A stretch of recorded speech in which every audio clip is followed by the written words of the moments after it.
¿Alguna vez has sentido que hay algo esencial sobre Jesús que nadie te ha contado? Una verdad tan profunda, tan revolucionaria, que podría transformar completamente tu comprensión espiritual. Lo que estás a punto de descubrir no es solo un dato curioso de la Biblia, es una revelación que ha estado oculta durante siglos, esperando el momento justo para salir a la luz. Antes de Belén, antes de caminar sobre las aguas, antes incluso de la creación del mundo, Jesús ya existía. Pero no como lo conoces. Su identidad en el cielo, en la eternidad pasada, es un misterio que pocos se han atrevido a explorar y aún menos a comprender por completo. La mayoría piensa que la historia de Jesús comienza en el Nuevo Testamento. Pero la verdad es que las Escrituras contienen huellas, códigos y señales que apuntan a una existencia anterior, gloriosa y divina, que desafía toda lógica humana. ¿Y si su nombre no fue siempre Jesús? ¿Y si su función en el cielo era mucho más trascendental de lo que imaginamos? Este no es un video más sobre teología. Es una expedición al núcleo del misterio celestial más profundo que rodea a Cristo. Lo que estás por descubrir puede cambiar tu forma de ver a Dios para siempre. Muchos imaginan que Jesús empezó a existir en aquel pesebre humilde de Belén, como un bebé indefenso. Pero la realidad bíblica nos muestra algo mucho más asombroso. Jesús no solo existía antes del nacimiento humano, sino que su presencia se extiende hacia una eternidad sin principio ni fin. En Juan 1:1 leemos: en el principio era el Verbo, y el Verbo estaba con Dios, y el Verbo era Dios. Esta frase es una bomba teológica. Está diciendo sin rodeos que Jesús, identificado aquí como el Verbo, Logos, ya estaba presente antes de que el universo existiera. No era una idea, ni una promesa, ni una sombra. Era una persona divina, coexistiendo eternamente con el Padre. Su preexistencia implica que su rol no fue accidental ni improvisado. Desde antes de los tiempos, Jesús estaba activo, consciente y ya manifestando su gloria. Esto cambia radicalmente la forma en que entendemos su venida al mundo. No fue un plan B. Fue la culminación de una historia eterna que apenas estamos empezando a redescubrir. Comprender esta verdad transforma nuestra relación con Él. Ya no lo vemos solo como un Salvador que apareció hace 2000 años, sino como una figura eterna que ha estado involucrada en cada paso de la historia del universo y también de nuestra vida personal. Cuando decimos Jesús, inmediatamente pensamos en el hombre de Galilea, el hijo de María, el maestro que enseñó con autoridad. Pero ese nombre, tan poderoso y venerado hoy, no fue el primero que utilizó. Antes de que fuera conocido como Jesús, ya tenía identidades previas, profundamente conectadas con su naturaleza divina y eterna. En el cielo, antes de la encarnación, su identidad estaba envuelta en nombres que revelaban su función cósmica. Uno de ellos es Logos, el Verbo, el canal directo por el cual Dios crea y comunica su voluntad. Otro, aún más provocador, es Yo soy, una declaración que Jesús mismo pronunció durante su ministerio, conectándose directamente con el nombre de Dios revelado a Moisés en la zarza ardiente. El nombre Jesús deriva del hebreo Yeshua, que significa Yahvé es salvación. Este nombre le fue dado específicamente para su misión en la tierra, pero su identidad celestial era mucho más amplia, compleja y eterna. Antes de ser el Salvador crucificado, era el arquitecto del universo, el ejecutor de la voluntad divina. Reconocer que Jesús tuvo múltiples nombres y roles antes de nacer en la tierra no solo enriquece nuestra visión espiritual, sino que revela la majestuosa profundidad de su ser. Él no fue enviado desde el cielo como un mensajero cualquiera. Él ya era el centro del cielo mismo. En muchos textos bíblicos se le llama el Hijo de Dios, pero esa designación está profundamente ligada a su encarnación. La gran pregunta es, ¿Quién era realmente antes de asumir ese título? ¿Qué rol cumplía en la eternidad antes de ser enviado al mundo? La respuesta está oculta en las Escrituras, en pasajes que muchos han pasado por alto. Jesús no comenzó a ser el Hijo en Belén. Su relación con el Padre existía mucho antes, pero en el cielo su papel iba más allá de la filialidad. Era el ejecutor de los designios eternos, el reflejo perfecto de la gloria de Dios, el portador de toda revelación divina. Hebreos 1:3 dice que Él es el resplandor de su gloria y la imagen misma de su sustancia. Eso no es una simple metáfora.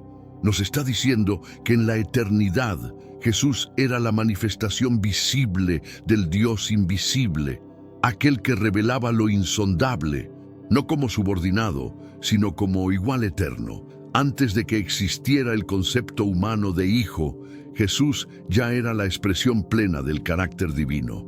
Entender esto nos obliga a reconfigurar lo que creemos sobre su identidad. Él no fue creado ni promovido. Él fue, es y será eternamente Dios. En este mundo actual, vemos cada vez más personas yendo en contra de los principios tradicionales y parece que lo inmoral está cada vez más presente. Es común sentirse desorientado y sin rumbo. Sin embargo, aún existe un camino para recuperar la verdadera esencia y restablecer los principios éticos en nuestra rutina diaria. Si te sientes perdido en medio de la confusión y deseas más claridad, tenemos algo especial para ti, un recurso creado especialmente para ayudarte a comprender el significado de estos desafíos actuales y enfrentarlos con sabiduría y valentía. Este es el verdadero valor de Caminos de la Revelación, descifrando la Biblia por completo, un camino hacia la claridad y la serenidad a través de sus enseñanzas. Lo mejor de todo es que está disponible ahora, como un regalo, en el primer comentario fijado. No pierdas esta oportunidad de transformar tu vida y descubrir el propósito genuino de estos desafíos. Ahora volvamos al tema principal del vídeo. Desde los primeros versos del Génesis hasta las visiones apocalípticas de Juan, hay pistas sobre una presencia misteriosa que aparece una y otra vez en el cielo. Esta figura no es identificada directamente como Jesús, pero su descripción, acciones y autoridad revelan que estamos ante el mismo ser. En varias ocasiones, los profetas hablaron de un personaje celestial que estaba al lado del trono, participando activamente en el gobierno divino. En Daniel 7, por ejemplo, se menciona a uno como hijo de hombre que se acerca al anciano de días y recibe autoridad eterna. ¿Quién más podría ser? Además, en pasajes como Isaías 6, donde se describe la gloria del Señor en el templo, los evangelios posteriores revelan que esa visión estaba relacionada con Cristo mismo, Juan 12:41. Estas conexiones ocultas no son coincidencias, son ventanas hacia una realidad espiritual profunda. Jesús ya estaba operando activamente en el cielo mucho antes de su encarnación. Esta presencia antigua, velada en símbolos y visiones, se manifiesta cuando menos se espera. Comprender que Jesús estaba allí desde el principio cambia nuestra forma de leer toda la Biblia. De pronto, todo cobra una nueva dimensión. Cuando contemplamos el universo, con sus galaxias, constelaciones y leyes físicas exactas, solemos pensar en Dios como su creador.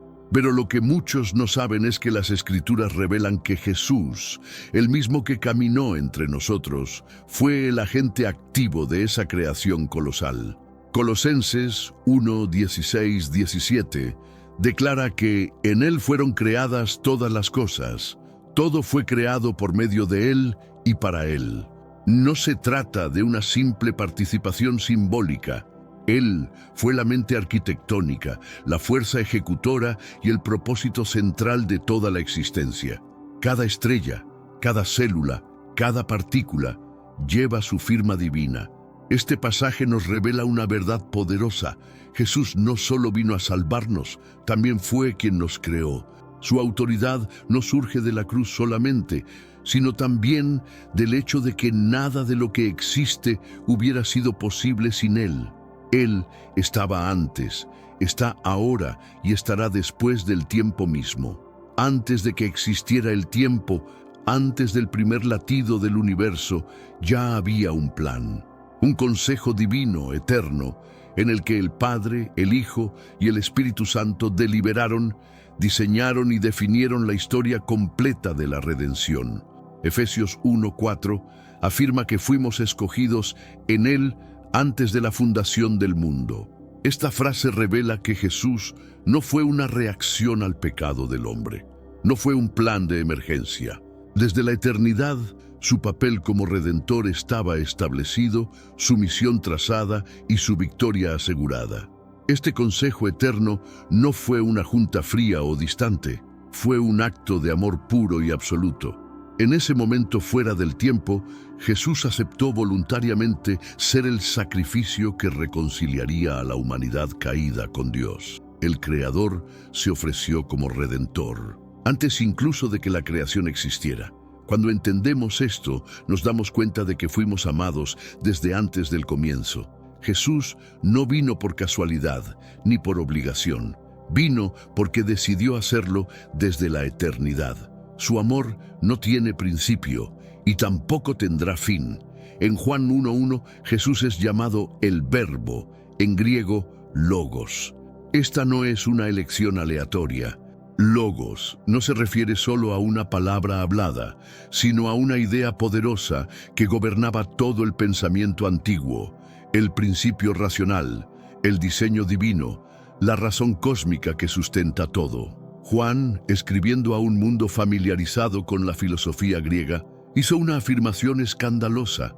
Ese Logos, eterno y abstracto, no solo existía, sino que se había hecho carne en la persona de Jesús. No era una fuerza, era alguien real, con rostro, voz y corazón. Este concepto va más allá de la teología. Significa que Jesús es el mensaje completo de Dios para la humanidad. Todo lo que el Padre quiere comunicar, todo lo que desea revelar, está encapsulado en Cristo. Él es la palabra final, la revelación total, el canal perfecto de comunicación entre el cielo y la tierra. En Juan 8:58, Jesús pronunció una frase que hizo temblar a sus oyentes. Antes de que Abraham existiera, yo soy. No dijo yo era o yo existía, sino usó deliberadamente el mismo nombre que Dios le dio a Moisés en la zarza ardiente. Yo soy el que soy. Esta declaración no fue solo impactante por su contenido, sino por lo que implicaba. Jesús no estaba diciendo que existía desde hace mucho. Estaba diciendo que Él es eterno, autoexistente, y que comparte la misma esencia del Dios del Antiguo Testamento. Para los fariseos, esto fue una blasfemia tan grave que inmediatamente intentaron apedrearlo, pero Jesús no se retractó. Al contrario, esta fue una de las muchas veces que utilizó el yo soy para revelar diferentes aspectos de su divinidad. Yo soy el pan de vida, yo soy la luz del mundo, yo soy la resurrección y la vida. Cada yo soy no solo revela una función, sino una identidad. Jesús estaba diciendo, yo soy Dios. Esta es una de las verdades más confrontantes y gloriosas del cristianismo. No seguimos a un profeta cualquiera, seguimos al yo soy, el eterno, el infinito, el todopoderoso. En Juan 17:5, Jesús ora, ahora pues, Padre, glorifícame tú al lado tuyo, con aquella gloria que tuve contigo antes que el mundo fuese. Esta oración es una ventana a la eternidad, una prueba directa de que Cristo compartía la gloria divina mucho antes de nacer en este mundo. Esta gloria no era un título otorgado temporalmente, era una realidad eterna. Jesús no se convirtió en glorioso después de cumplir su misión en la tierra, ya lo era desde siempre. Y esa gloria era tan intensa, tan majestuosa, que solo podía pertenecer a Dios mismo. Lo que Jesús revela en esa oración es su verdadera posición, no como un ser creado que ascendió a lo divino, sino como el coeterno, coigual y consustancial con el Padre. Su humillación en la tierra fue temporal, pero su gloria en el cielo es perpetua. Al saber que Jesús dejó esa gloria por amor a nosotros, nuestra visión del sacrificio se profundiza. Él no vino desde abajo hacia arriba. Él descendió desde lo más alto, desde la gloria suprema, para abrazar la cruz. Y lo hizo sabiendo exactamente quién era y lo que costaría. A lo largo del Antiguo Testamento hay relatos de encuentros sobrenaturales en los que Dios aparece en forma visible. Estos momentos, conocidos como teofanías, han sido objeto de fascinación durante siglos. Pero lo que pocos comprenden es que muchas de esas apariciones no eran simplemente manifestaciones divinas abstractas, eran manifestaciones preencarnadas de Cristo. Desde el principio, Jesús ha sido el rostro visible del Dios invisible. Cuando alguien vio a Dios en forma humana en las Escrituras, estaba contemplando una aparición anticipada del Hijo. Él no esperó hasta Belén para involucrarse con la humanidad. Él siempre ha estado presente, revelando a Dios de manera tangible. Estas teofanías no solo fueron momentos místicos, fueron actos deliberados de revelación. Jesús, el Logos, asumía forma para comunicar, guiar y preparar a la humanidad para su futura encarnación definitiva. Era el cielo tocando la tierra, una y otra vez, a través del mismo ser que más tarde caminaría entre nosotros como hombre. Cada una de estas apariciones está cargada de intencionalidad divina. No eran visiones casuales ni figuras simbólicas. Eran encuentros con Cristo mismo, mostrándonos que su historia no empieza en Mateo, sino en el principio de todo. Uno de los momentos más icónicos de la Biblia ocurre cuando Moisés se encuentra con una zarza ardiente que no se consume. Desde esa llama, una voz le habla con autoridad divina. Yo soy el Dios de tu padre, el Dios de Abraham, el Dios de Isaac y el Dios de Jacob. Pero hay un detalle que muchos pasan por alto. El texto dice que quien se le apareció fue el ángel del Señor. Este título misterioso, el ángel del Señor, aparece repetidamente en el Antiguo Testamento y en múltiples ocasiones habla como Dios, actúa como Dios y es adorado como Dios. ¿Cómo es posible? La única explicación lógica y teológicamente coherente es que estamos ante una manifestación preencarnada de Jesús. En la zarza, el ángel no solo se presenta, también da órdenes, revela su nombre eterno, yo soy, y comisiona a Moisés. Actúa con total autoridad divina. Ningún ángel creado tiene ese nivel de autonomía o poder. Es más que un mensajero. Es el mismo Dios interactuando con su creación. Esta escena cobra un nuevo nivel de profundidad cuando comprendemos que el Jesús que hablaba en parábolas es el mismo que habló desde el fuego a Moisés. El mismo que descendió a salvarnos fue quien primero encendió la zarza para llamar a un libertador. Todo está conectado, siempre lo estuvo. Cuando en el Antiguo Testamento aparece la figura del ángel del Señor, muchas veces no se comporta como un ángel común.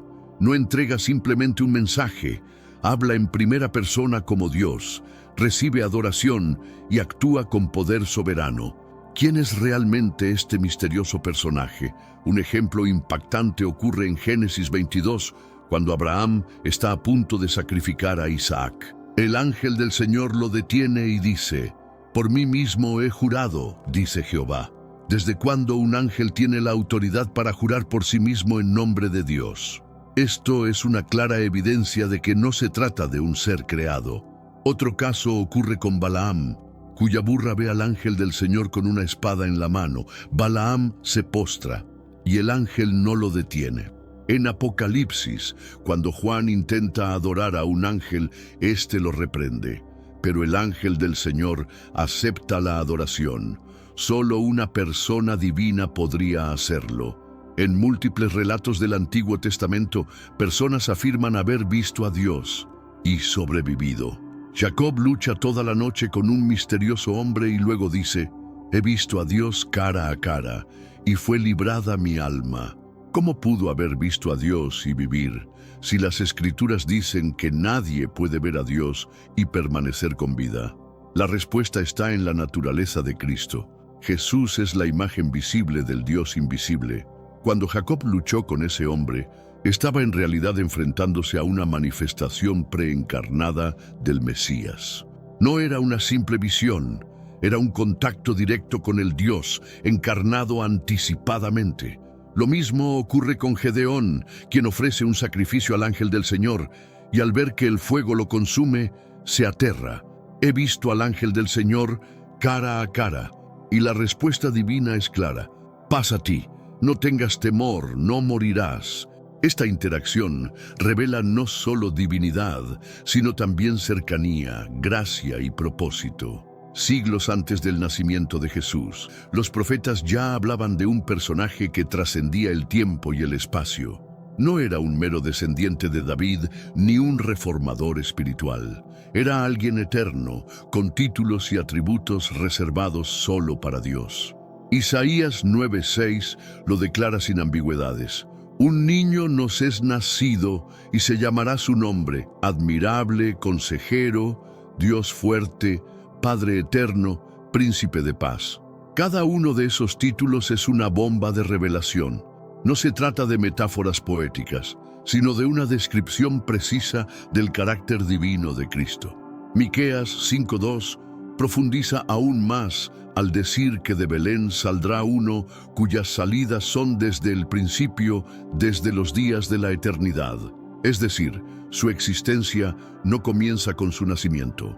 Él viene de la eternidad misma, con una misión que se remonta al consejo eterno de Dios. Estas profecías no solo anuncian un Salvador, sino revelan su esencia eterna. Al estudiarlas con atención, entendemos que Jesús no fue una figura improvisada, sino el centro del plan divino desde siempre. Todo el Antiguo Testamento estaba preparando el camino para alguien mucho mayor de lo que la mayoría imaginaba. Las profecías de Miqueas, Isaías y Daniel no solo predicen la venida del Mesías, sino que nos ofrecen vislumbres directos de su naturaleza eterna. Son textos escritos siglos antes de Belén, pero que describen a alguien que ya existía desde la eternidad. Miqueas 5:2 declara que de Belén saldrá un gobernante cuyas salidas son desde el principio, desde los días de la eternidad. Esta afirmación es radical.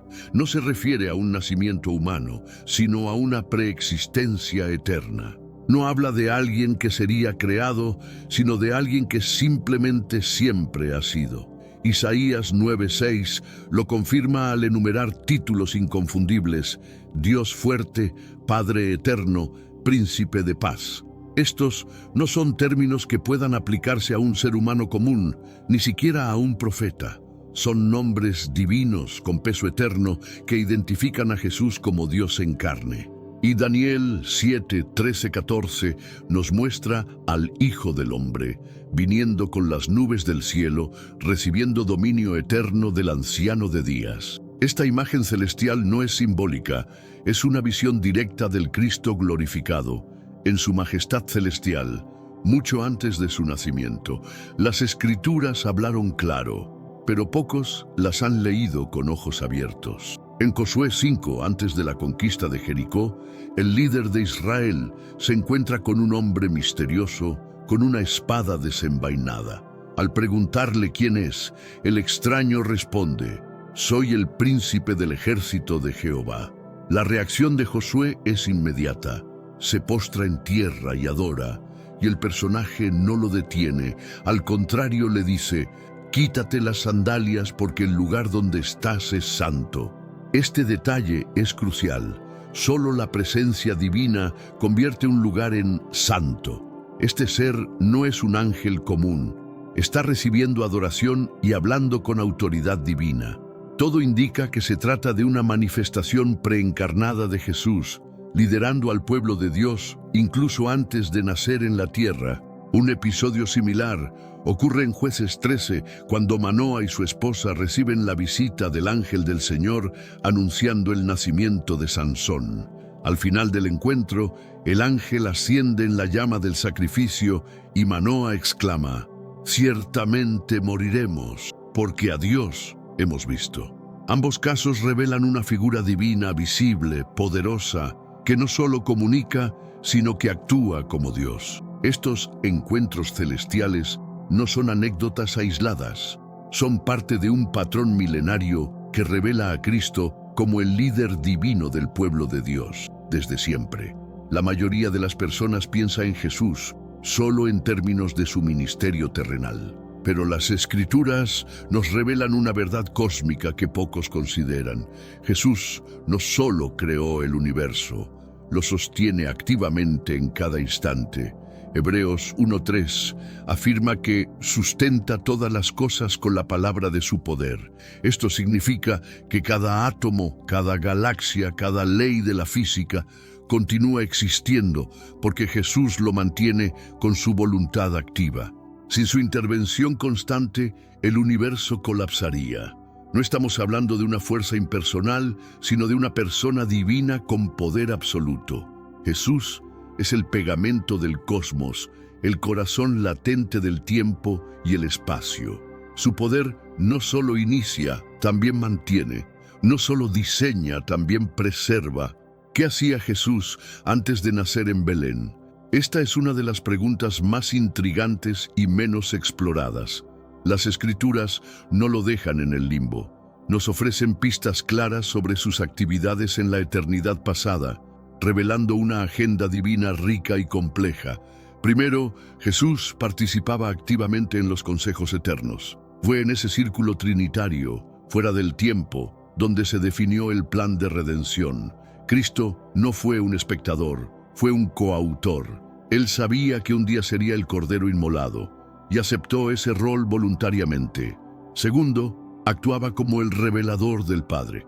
Cada manifestación, cada aparición como el ángel del Señor era parte de su trabajo eterno: comunicar, guiar, revelar. Su rol como mediador entre Dios y la humanidad ya estaba en marcha mucho antes del Nuevo Testamento. Tercero, era el sustentador del cosmos, el Señor de la creación, el comandante de los ejércitos celestiales. No estaba inactivo. Jesús nunca ha estado inactivo. Desde la eternidad ha estado ejecutando el propósito divino con precisión, poder y amor. Su historia no empieza en la tierra, empieza en la eternidad. Antes del hágase la luz, ya existía amor. No un amor conceptual, sino una relación vibrante, perfecta y eterna entre el Padre, el Hijo y el Espíritu Santo. Jesús, como parte de esa Trinidad, no solo era receptor de ese amor, era su expresión activa. En Juan 17:24, Jesús dice al Padre: «Me has amado desde antes de la fundación del mundo». Esta declaración nos abre los ojos a una verdad gloriosa. La esencia de Dios no es solo poder, sino amor eterno. Un amor que no depende de la creación. Un amor que ya fluía en la eternidad pasada. Y es desde ese amor eterno que surge el plan de redención. Jesús no murió en la cruz para ganarse el amor del Padre. Lo hizo porque ese amor ya existía y deseaba derramarse sobre una humanidad caída. La redención no nace del juicio, sino del amor antiguo que ardía desde antes de los siglos. Comprender esto nos lleva a una conclusión asombrosa. Hemos sido amados desde antes de existir. Jesús no vino por obligación. Vino porque el amor que lo unía al Padre quería incluirnos también a nosotros. Esa es la raíz más profunda del Evangelio. En el libro de Apocalipsis, el apóstol Juan tiene una visión que trasciende toda imagen conocida de Jesús. Ya no es el carpintero de Nazaret, ni el maestro rodeado de multitudes. Es una figura resplandeciente, imponente, que encarna la gloria absoluta del cielo. Es Cristo, pero como nunca antes lo habíamos visto. Apocalipsis 1:13-16 lo describe con cabello blanco como la lana, ojos como llamas de fuego, pies como bronce ardiente, voz como estruendo de muchas aguas. De su boca sale una espada aguda y su rostro brilla como el sol en su fuerza. Esta no es una descripción simbólica, es una revelación directa de quién es Jesús en su estado eterno glorificado. Esta imagen no es futura, es presente.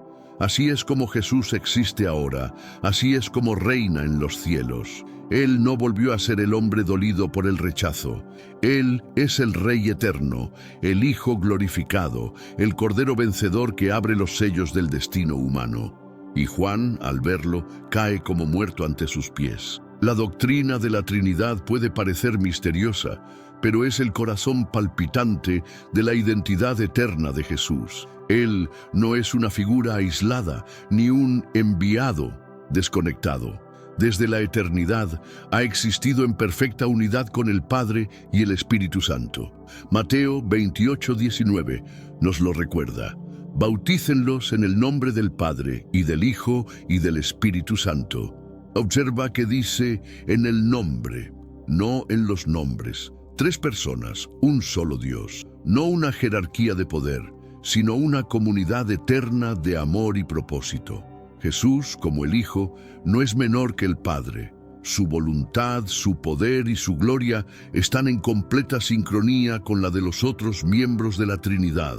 Juntos diseñaron el universo, juntos trazaron el plan de redención y juntos obran aún hoy en los corazones que creen. Uno de los conceptos más poderosos y menos comprendidos de la Biblia es que la redención no fue una reacción al error humano. Fue un plan concebido antes de que el mundo existiera. Jesús no fue una respuesta, fue una anticipación. Efesios 1:4 nos dice que fuimos escogidos en Cristo antes de la fundación del mundo. Primera Pedro 1:20 afirma que Jesús fue destinado como sacrificio desde antes de la creación. Esto significa que incluso antes del pecado de Adán ya había un cordero preparado, ya había una cruz en el horizonte eterno. Este plan no nace del juicio, sino del amor. Dios, conociendo todas las posibilidades, eligió amar, salvar y redimir antes de que hubiera necesidad. Jesús no fue empujado hacia la cruz por las circunstancias. Él la abrazó desde la eternidad. Saber que fuimos parte de ese plan eterno nos llena de propósito. Nuestra fe no es una improvisación. Nuestra salvación no fue un accidente. Somos parte de una historia diseñada antes del tiempo y escrita por el mismo que sostuvo las estrellas. Entender quién era Jesús en el cielo no es un detalle teológico más, es una revelación que transforma tu forma de orar, de adorar, de vivir. Porque cuando comprendes que Él es eterno, que siempre ha estado presente, todo cambia. Ya no oras a alguien lejano o desinteresado. Hablas con el Creador mismo, con el que diseñó tu historia, con el que sostuvo el universo y se encarnó para amarte. Tu oración se vuelve encuentro, tu adoración, asombro, tu vida, respuesta. Este conocimiento también destruye la imagen de un Jesús débil, pasivo o ajeno. Él es el Logos, el Yo Soy, el ángel del Señor. Él es quien siempre ha estado cerca, interviniendo, guiando, revelando, y si estuvo antes, estará también ahora y siempre. La verdad final, ¿quién era Jesús en el cielo? ¿Y por qué pocos están listos? Para esto, ahora que hemos recorrido esta travesía, queda una verdad final. Jesús no es simplemente un personaje histórico.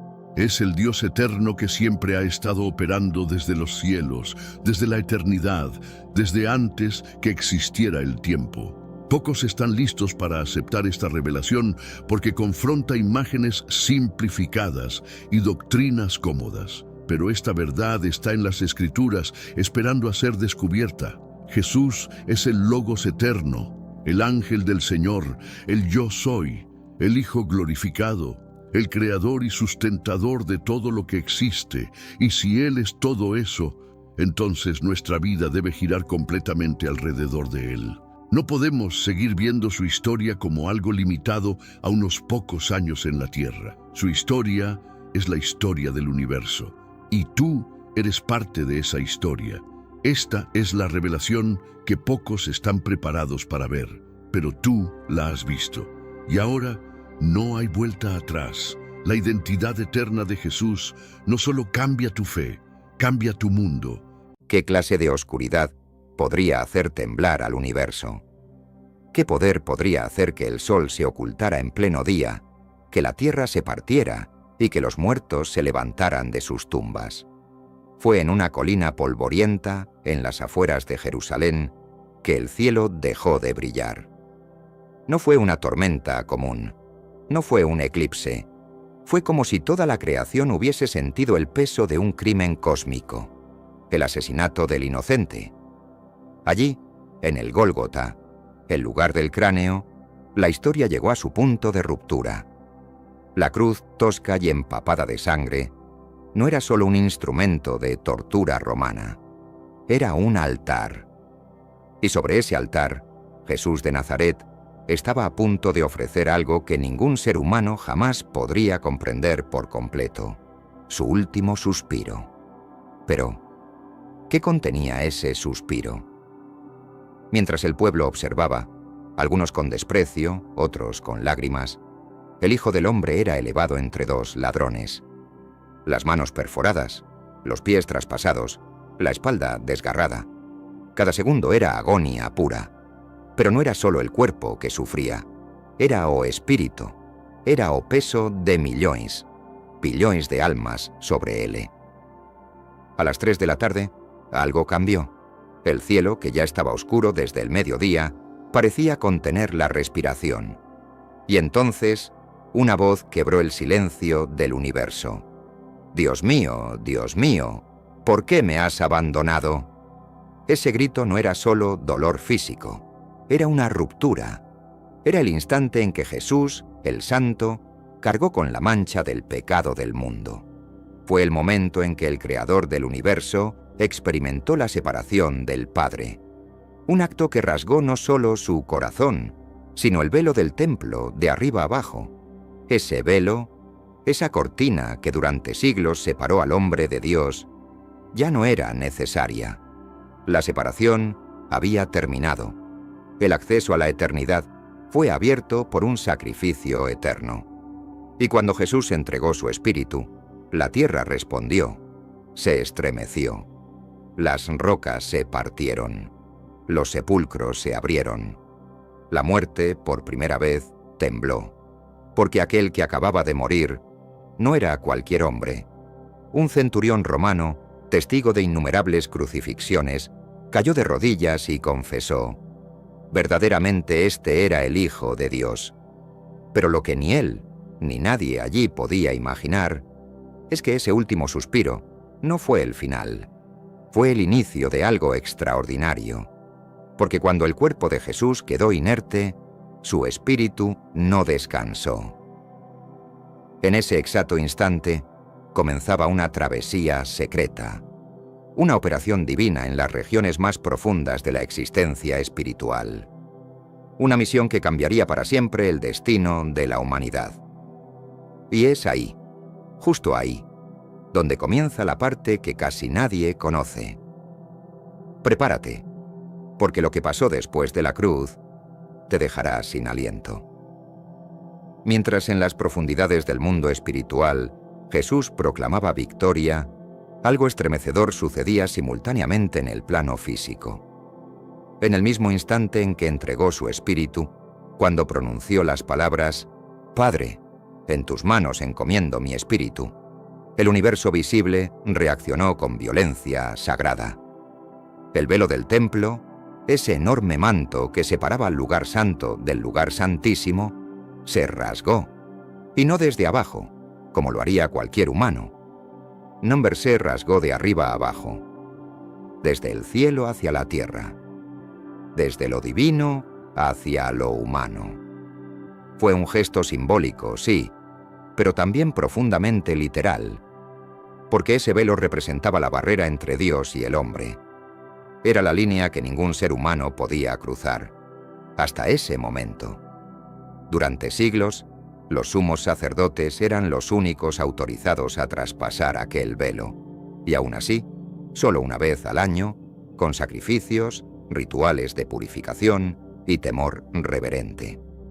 La presencia de Dios, conocida como la Shejiná, habitaba detrás de ese velo. Era el corazón del templo. El lugar donde el cielo tocaba la tierra, el acceso estaba restringido, limitado, controlado, pero ahora, con la muerte del Hijo, ese acceso fue liberado para siempre.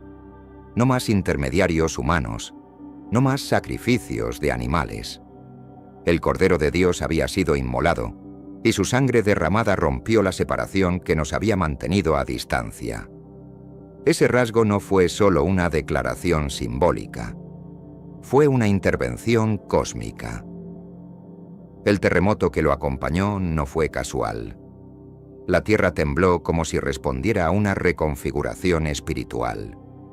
Las estructuras del viejo pacto estaban colapsando. Las leyes rituales que durante generaciones habían marcado la vida del pueblo de Israel, ahora eran cumplidas en un solo acto supremo. El sacrificio perfecto había sido hecho. El templo temblaba, no porque Dios se alejaba, sino porque Dios se acercaba de una forma nunca antes vista.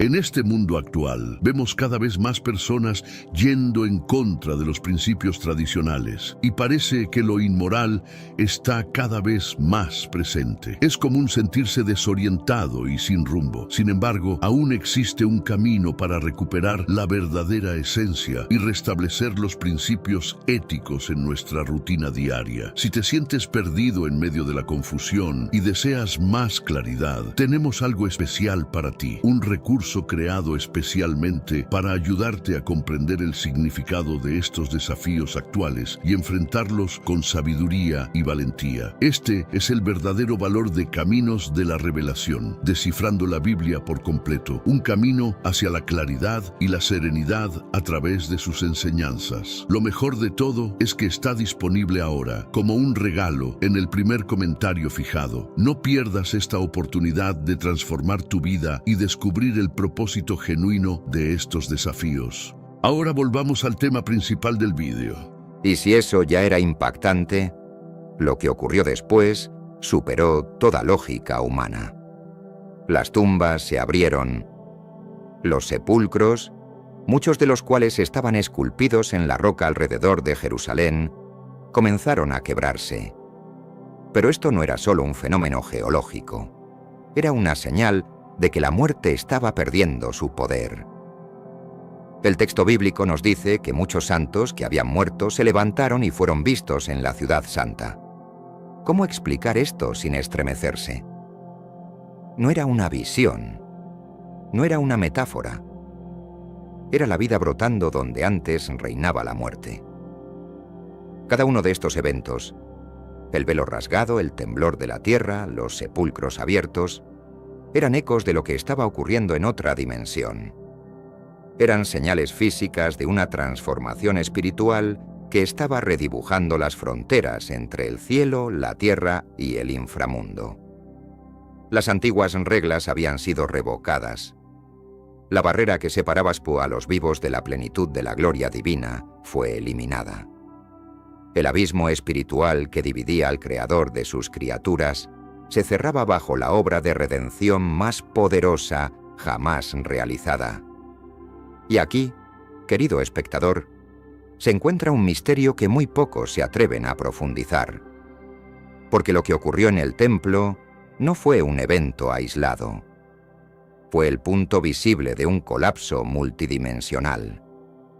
Las fuerzas invisibles, los reinos espirituales, los portales entre la vida y la muerte, estaban siendo transformados ante los ojos del universo.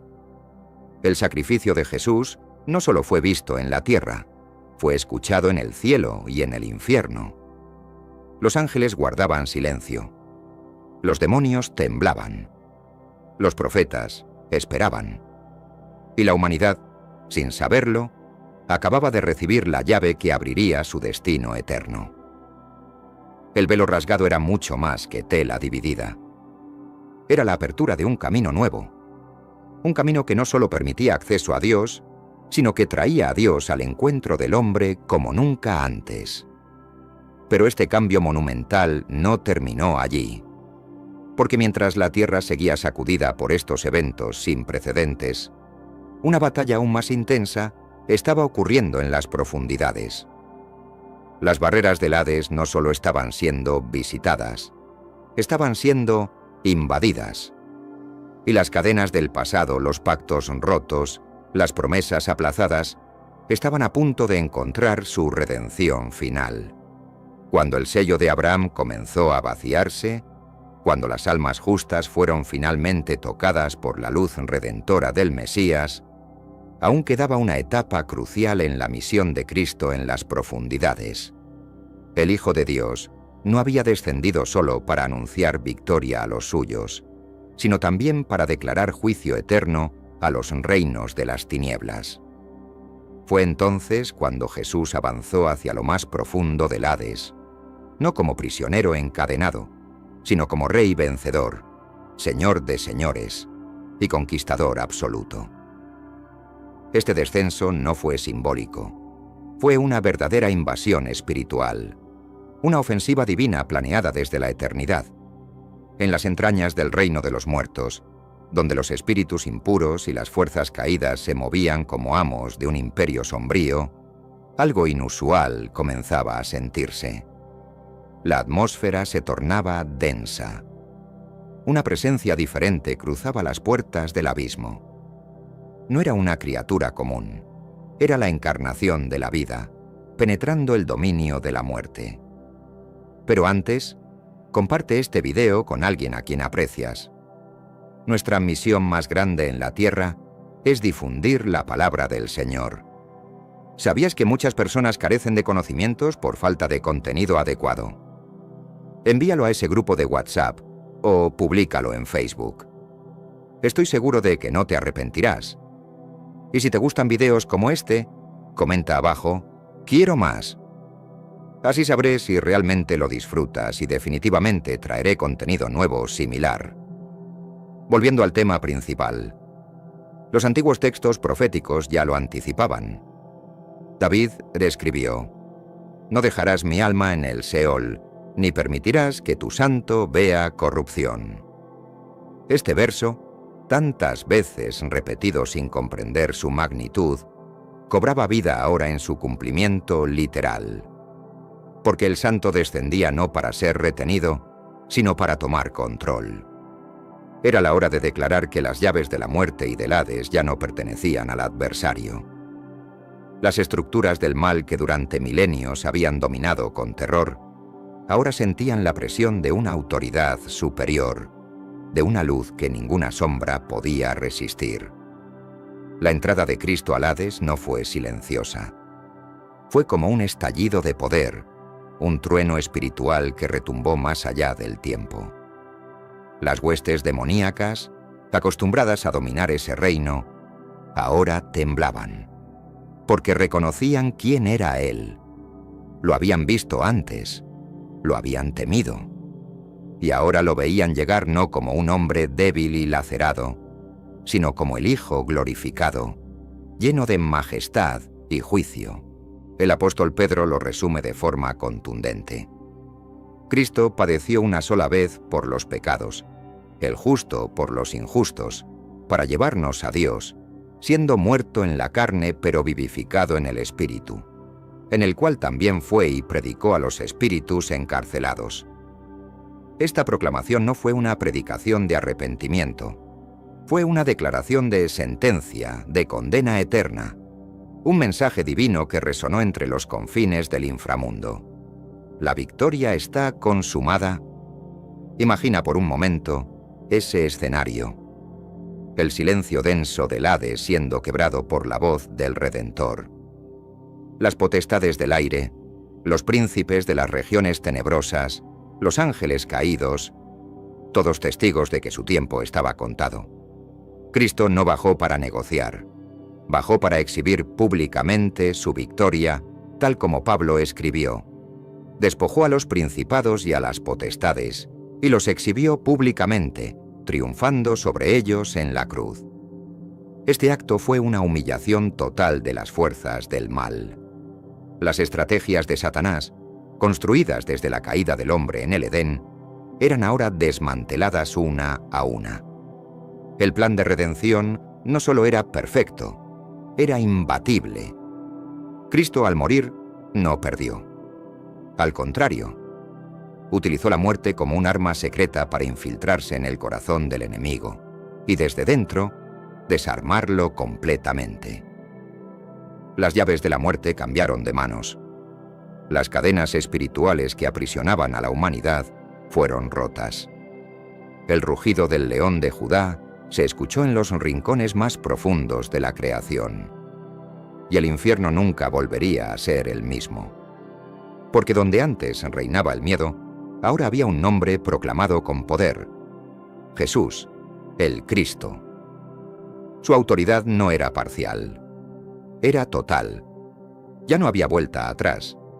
Y mientras en el mundo físico todo parecía en calma, con un cuerpo aún en la tumba y una piedra sellando su entrada, en el mundo espiritual la mayor revolución estaba en marcha. El rey había descendido, había declarado su soberanía, y estaba a punto de hacer algo que sacudiría no solo la tierra, sino el mismo curso de la historia universal. Porque el siguiente paso en esta operación divina aún estaba por comenzar. En lo más profundo de la existencia, donde el tiempo ya no contaba y la oscuridad reinaba desde los albores de la humanidad, una voz irrumpió como una tormenta. No era un susurro, no era un eco, era un decreto real, proclamado por labios que hablaban con la autoridad de aquel que fue, que es y que será. Jesús, habiendo vencido la cruz, habiendo descendido al Seol como conquistador, levantó su voz en medio del mundo de los muertos. Y lo que dijo sacudió los cimientos de la eternidad. Las almas que se encontraban allí, los cativos, los justos que aguardaban en el sello de Abraham y los desobedientes encerrados en el abismo, fueron testigos de una proclamación que no era invitación, sino sentencia. El término griego que usa el apóstol Pedro para describir este acto es keruso, que no significa enseñar o aconsejar, sino anunciar como un heraldo del rey. Lo que Jesús hizo en el Hades no fue abrir debates teológicos, fue anunciar que el reino había sido establecido, que el trono celestial estaba ocupado, y que su nombre sería, desde ese momento, el único bajo el cual hay salvación. Este fue el momento en que las dimensiones colapsaron bajo el peso de una sola verdad. Jesús es el Señor de los vivos y de los muertos. En ese instante, el Rey Eterno declaró que la redención había sido cumplida, que la sangre derramada en el Calvario no solo limpiaba los pecados de los hombres, sino que reclamaba el control total del orden espiritual. Los ángeles caídos, los espíritus encarcelados desde los días de Noé, los que desafiaron la justicia divina, todos escucharon la misma voz. Una voz que no podía ser ignorada. Puedes imaginar el silencio repentino en ese reino olvidado.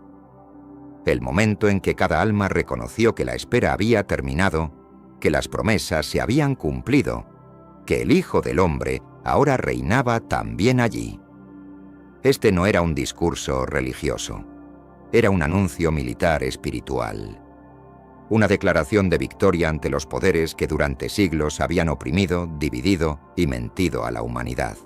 Sé que a veces en nuestras vidas tenemos más preguntas que respuestas. Si te sientes perdido y buscas claridad, tenemos algo para ti. Caminos de la Revelación, descifrando la Biblia por completo. Un libro lleno de enseñanzas y respuestas disponible ahora como un regalo en el primer comentario. No te pierdas la oportunidad de transformar tu vida y entender el verdadero propósito de estos desafíos. El tercer día amanecía sobre Jerusalén. La ciudad, aún envuelta en el silencio del luto, no sabía que estaba a punto de ser testigo del acontecimiento más extraordinario de todos los tiempos. En una tumba excavada en la roca, sellada por una piedra imponente y vigilada por soldados imperiales, yacía el cuerpo de Jesús de Nazaret. O al menos eso creían, porque mientras los hombres dormían, Mientras los discípulos aún lloraban y los enemigos celebraban, el cielo entero contenía la respiración. Algo iba a suceder, algo que nunca antes había ocurrido, algo que redefiniría no solo la historia, sino el destino eterno de la humanidad. El cuerpo de Jesús, colocado con reverencia por José de Arimatea, no fue abandonado. El mismo Espíritu de Dios que en el principio flotaba sobre las aguas, ahora descendía con poder para cumplir la promesa eterna. Porque Cristo no solo había muerto, había vencido la muerte desde dentro. El Hades ya había sido invadido, los cativos escucharon el decreto, las llaves habían sido arrebatadas del enemigo. Solo quedaba un acto más, un acto glorioso, eterno, irreversible. Y entonces ocurrió. La tierra tembló una vez más. No fue un temblor natural, fue el estremecimiento del universo ante el momento en que la vida derrotó a la muerte. Una luz sobrenatural inundó la tumba. Y en medio de ese resplandor, Jesús se levantó. No como un cuerpo revivido, no como un hombre sanado, sino como el Rey resucitado, revestido de gloria, autoridad y poder eterno. En sus manos estaban ahora las llaves de la muerte y del Hades, llaves que ningún profeta, sacerdote o ángel jamás había portado. Llaves que abrían y cerraban no solo destinos terrenos, sino puertas celestiales. Apocalipsis 1:18 lo declara con majestad. Yo soy el que vive. Estuve muerto, pero ahora vivo por los siglos de los siglos y tengo las llaves de la muerte y del Hades. Esta declaración no es poesía espiritual, es una realidad jurídica cósmica. Jesús ahora ostenta la autoridad total sobre la vida, la muerte y el más allá. Su resurrección no fue solo un milagro, fue un cambio de régimen. El enemigo fue destronado. El reino de las tinieblas perdió su supremacía y una nueva era comenzó. La tumba vacía no es solo símbolo de esperanza, es prueba física de una transformación eterna. El pecado fue derrotado, la condenación fue cancelada y la humanidad, antes encerrada bajo el miedo a la muerte, ahora tenía un Salvador que había atravesado el valle de sombra y regresado triunfante. Ya no se trataba de rituales, ya no era necesario un sacrificio tras otro. El Cordero vivo había sido aceptado por el Padre. Y es aquí donde todo cambia. Porque esas llaves en sus manos no son solo trofeos de guerra, son herramientas activas de liberación. Cada vez que alguien cree, esas llaves abren puertas, puertas del perdón, puertas de propósito, puertas de vida eterna. Por eso Pablo pudo decir con total certeza: ¿Dónde está, oh muerte, tu victoria? ¿Dónde, oh sepulcro, tu aguijón? 1 Corintios 15:55. Porque Cristo, al salir de la tumba, no solo venció por Él mismo, sino por todos los que creen en Él. Esta resurrección, este momento en que el cielo abrazó nuevamente a la tierra, es la validación absoluta de todo lo que Jesús dijo, hizo y prometió. No quedó en palabras, se selló con poder. Por eso el cristianismo no es una religión basada en tumbas llenas, sino en una tumba vacía. No seguimos a un líder muerto, sino a un Rey viviente, que camina entre nosotros, que intercede por nosotros y que pronto regresará. Y ahora, sabiendo todo esto, no puedes quedarte igual. Porque si Él tiene las llaves, si Él venció la muerte, si Él resucitó con poder, entonces no hay cadena que no pueda romper, no hay oscuridad que no pueda iluminar, no hay alma perdida que no pueda encontrar redención. El mismo poder que levantó a Cristo de los muertos ahora está disponible para transformar tu vida.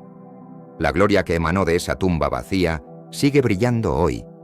Y tú, que escuchas esto, estás siendo llamado a esa luz, a esa verdad, a esa eternidad sellada por aquel que lo dio todo y volvió con las llaves. El apóstol Pedro lo describe con una precisión que atraviesa generaciones. Cristo fue y predicó a los espíritus encarcelados que en otro tiempo desobedecieron, cuando la paciencia de Dios esperaba en los días de Noé. Aquellos que escucharon el juicio de Dios sin arrepentimiento, ahora escuchaban el veredicto final. No habría apelación. No habría nuevos pactos. La cruz había sellado el destino de la oscuridad. Pero para los justos, ese mensaje tenía otro tono. Era la voz que tanto esperaron. La confirmación de que su fe no fue en vano. De que sus lágrimas, su obediencia, sus sacrificios, habían sido notados por el cielo. Jesús no solo les hablaba, les abría el camino. Lo que fue imposible por siglos, ahora era tangible. La entrada al reino eterno, no por mérito humano, sino por gracia conquistada. Él era el Mesías esperado, el libertador que bajó hasta ellos con las llaves del reino en su mano. El decreto del rey también trajo un cambio irreversible al mapa espiritual, porque ahora el enemigo ya no podía acusar, ya no podía reclamar derechos sobre los muertos, porque el que murió sin pecado desmanteló las acusaciones con su propia sangre.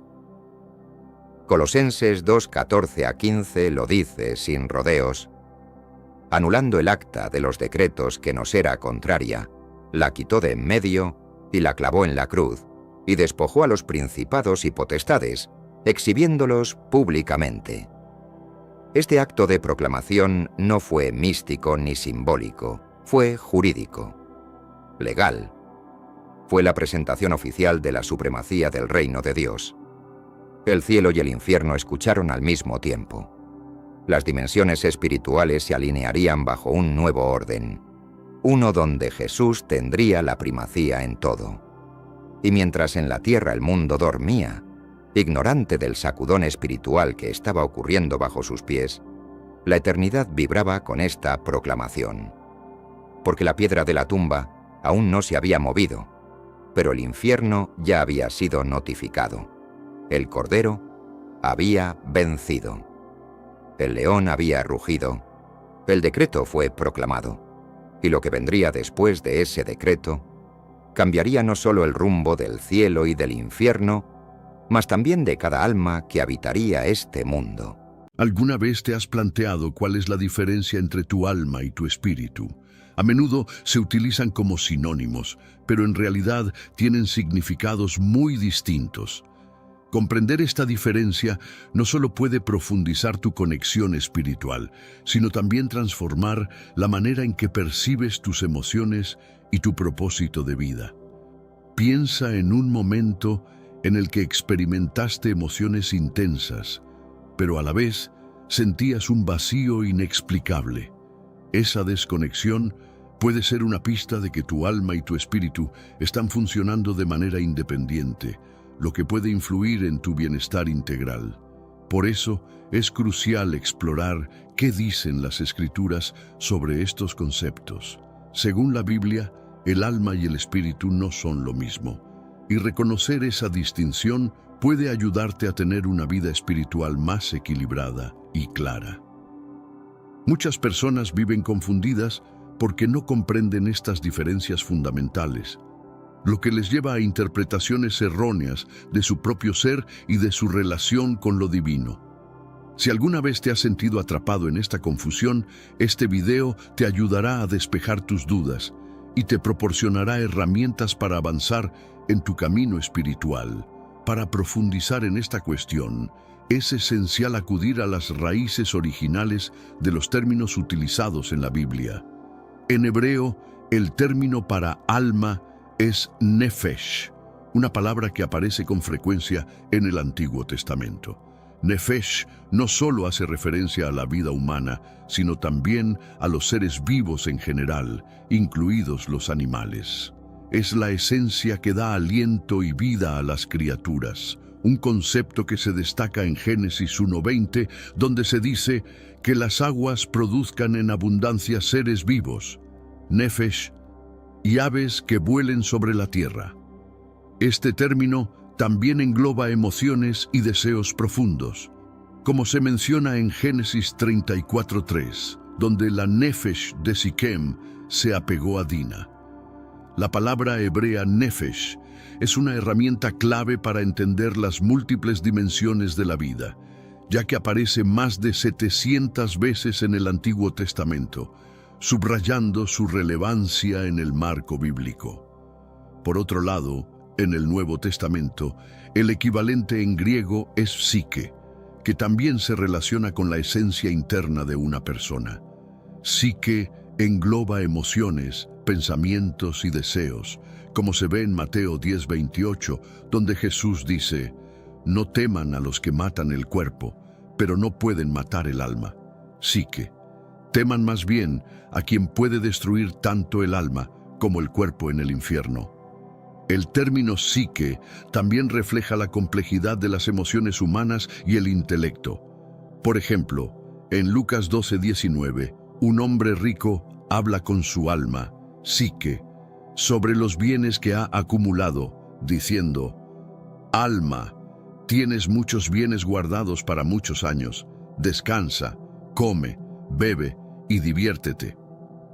Este uso del término no solo describe el asiento de los sentimientos, sino también la lucha interna entre las prioridades materiales y espirituales. Incluso fuera del contexto bíblico, en la filosofía griega, psique representaba la parte inmaterial de una persona, una idea que influyó profundamente en la forma en que los primeros pensadores cristianos conceptualizaron la vida espiritual. En resumen, la comprensión de Nefesh y psique como conceptos bíblicos es fundamental para desarrollar una visión más rica y matizada de lo que significa ser humano.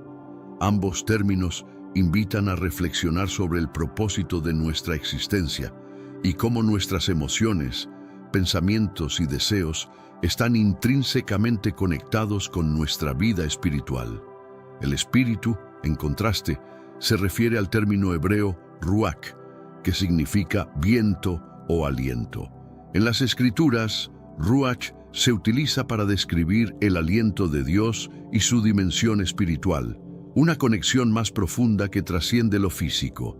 Por ejemplo, en Ezequiel 37, 5-6, Dios insufla vida en huesos secos, subrayando el poder espiritual y transformador del ruach.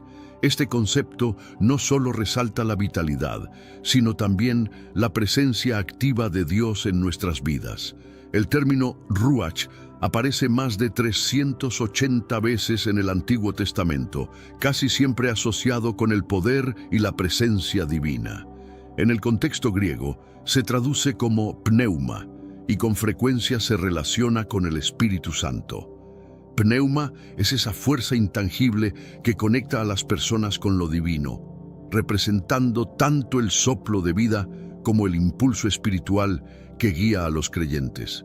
En Juan 3:6 se lee: «Lo que nace de la carne, carne es, y lo que nace del espíritu, pneuma, espíritu es». Aquí, pneuma simboliza la renovación y transformación que solo el Espíritu Santo puede otorgar. El ruach, como fuerza vivificante y divina, desempeña un papel crucial en el crecimiento espiritual. Por ejemplo, en Hechos 2:4, los discípulos son llenos del Espíritu Santo y comienzan a hablar en lenguas según el Espíritu les guiaba. Este evento ilustra cómo el ruach no solo transforma, sino que también empodera a los creyentes para realizar la obra divina. En este mundo actual, vemos cada vez más personas yendo en contra de los principios tradicionales y parece que lo inmoral está cada vez más presente. Es común sentirse desorientado y sin rumbo. Sin embargo, aún existe un camino para recuperar la verdadera esencia y restablecer los principios éticos en nuestra rutina diaria. Si te sientes perdido en medio de la confusión y deseas más claridad, tenemos algo especial para ti, un recurso curso creado especialmente para ayudarte a comprender el significado de estos desafíos actuales y enfrentarlos con sabiduría y valentía. Este es el verdadero valor de Caminos de la Revelación, descifrando la Biblia por completo, un camino hacia la claridad y la serenidad a través de sus enseñanzas. Lo mejor de todo es que está disponible ahora, como un regalo, en el primer comentario fijado. No pierdas esta oportunidad de transformar tu vida y descubrir el propósito genuino de estos desafíos. Ahora volvamos al tema principal del vídeo.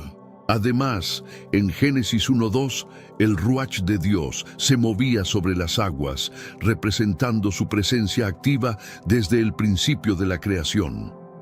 El Ruach no solo conecta a las personas con Dios, sino que también les da propósito y dirección. Cuando el Espíritu obra en nuestras vidas, nos inspira a buscar lo divino y a caminar en justicia. En Ezequiel 36, 26 a 27, Dios promete dar un corazón nuevo y poner su espíritu, Ruach, dentro de nosotros, mostrándonos cómo el Espíritu no solo restaura, sino que transforma completamente nuestra relación con Él. Mientras que el Espíritu se relaciona con nuestra conexión divina, el alma es la esencia de nuestra identidad humana.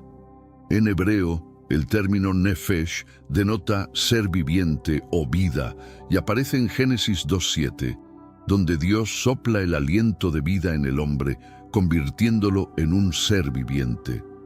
Este acto subraya que la nefesh es lo que nos convierte en criaturas con emociones, pensamientos y voluntad. La nefesh también está profundamente conectada con nuestras experiencias emocionales. En Mateo 22:37, Jesús llama a amar a Dios con todo tu corazón, con toda tu alma y con toda tu mente, demostrando cómo la nefesh desempeña un papel central en nuestra devoción y relación con el Creador.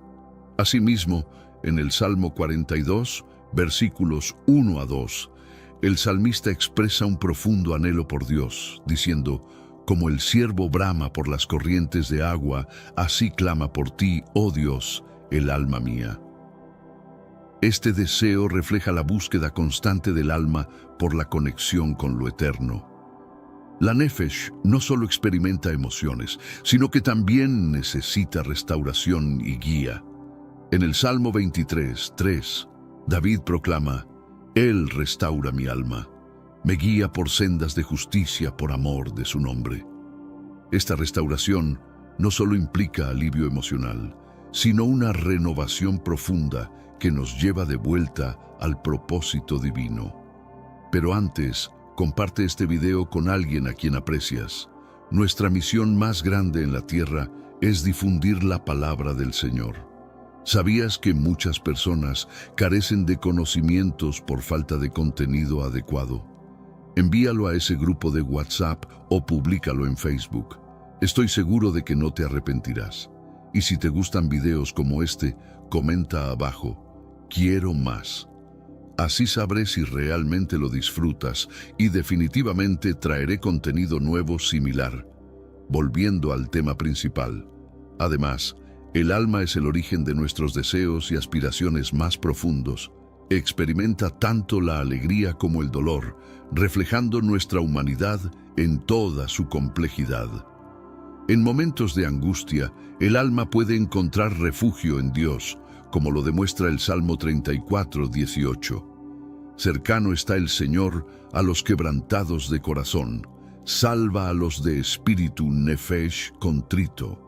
Estas palabras muestran cómo la nefesh depende de Dios para encontrar consuelo y esperanza, mientras el espíritu, Ruach, representa nuestra conexión divina y la guía del Espíritu Santo, el alma, nefesh, encapsula nuestra humanidad, nuestras emociones, pensamientos y deseos. Ambas dimensiones, aunque distintas, trabajan juntas para formar nuestra experiencia espiritual y nos invitan a profundizar nuestra relación con Dios. En otro ejemplo, el Salmo 103, 1 a 2, dice: Bendice, alma mía, al Señor, y bendiga todo mi ser su santo nombre. Bendice, alma mía, al Señor, y no olvides ninguno de sus beneficios. Este pasaje destaca la capacidad del alma para alabar y recordar la bondad de Dios, involucrando a toda la persona en un acto de adoración sincera. Aquí se muestra cómo el alma no solo experimenta emociones, sino que también tiene la facultad de dirigirlas hacia Dios en agradecimiento y reverencia. La Biblia también describe el alma como el asiento de las emociones y la fuerza de la voluntad humana. Por ejemplo, en 1 de Samuel 1:15, Ana, en su profunda aflicción, explica al sacerdote Elí: «No he bebido vino ni sidra, estoy derramando mi alma delante del Señor». En este momento de angustia, Ana utiliza su alma como el canal para expresar sus deseos más profundos y su dolor ante Dios, mostrando la importancia del alma como mediadora de nuestras oraciones más sinceras. El alma es también el campo de batalla donde ocurren nuestras luchas internas. En Romanos 7, 22-23, el apóstol Pablo describe este conflicto: «Porque según el hombre interior, me deleito en la ley de Dios, pero veo otra ley en mis miembros, que lucha contra la ley de mi mente y me lleva cautivo a la ley del pecado que está en mis miembros». Este pasaje refleja la dualidad dentro del alma humana: un deseo de cumplir la voluntad de Dios, en contraste con las debilidades y tentaciones de nuestra naturaleza caída. Además, el alma interactúa con el cuerpo físico, manifestando emociones espirituales en acciones concretas. Por ejemplo, en el Salmo 35, 9 se dice: «Y mi alma se alegrará en el Señor, se regocijará en su salvación». Esta alegría del alma frecuentemente se traduce en expresiones físicas como cantar, levantar las manos en oración o incluso danzar, mostrando cómo nuestras emociones espirituales pueden influir en nuestro comportamiento externo. La historia de Elías también ilustra cómo el alma puede ser profundamente afligida y necesitar la intervención divina. En un Rey 19:4, Elías, huyendo de Jezabel, clama: «Basta ya, Señor, quítame la vida, pues no soy mejor que mis padres». Este momento de desesperación muestra cómo el alma puede sentirse abrumada por el peso de las circunstancias. Sin embargo, Dios restaura su alma mediante alimento, descanso y un renovado sentido de propósito, recordándonos que incluso en nuestras peores crisis, Dios puede revitalizar nuestra alma y darnos fuerzas para continuar.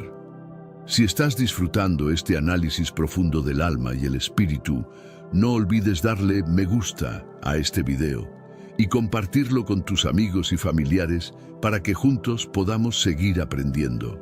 Ahora, hablemos sobre el espíritu. El espíritu, distinto del alma, es el elemento que conecta directamente a los seres humanos con Dios. En Eclesiastés 12:7 se dice: «El polvo vuelva a la tierra como era, y el espíritu vuelva a Dios que lo dio». Este pasaje subraya que el espíritu es un regalo divino y eterno que regresa al Creador después de la muerte, destacando su carácter inmortal y su propósito celestial. El espíritu también es descrito como la fuerza vital otorgada por Dios. En Juan 4:24, Jesús enseña: «Dios es espíritu, y los que le adoran deben hacerlo en espíritu y en verdad». Este versículo enfatiza que el espíritu es esencial para una verdadera comunión y oración espiritual, siendo el medio por el cual nos conectamos plenamente con Dios.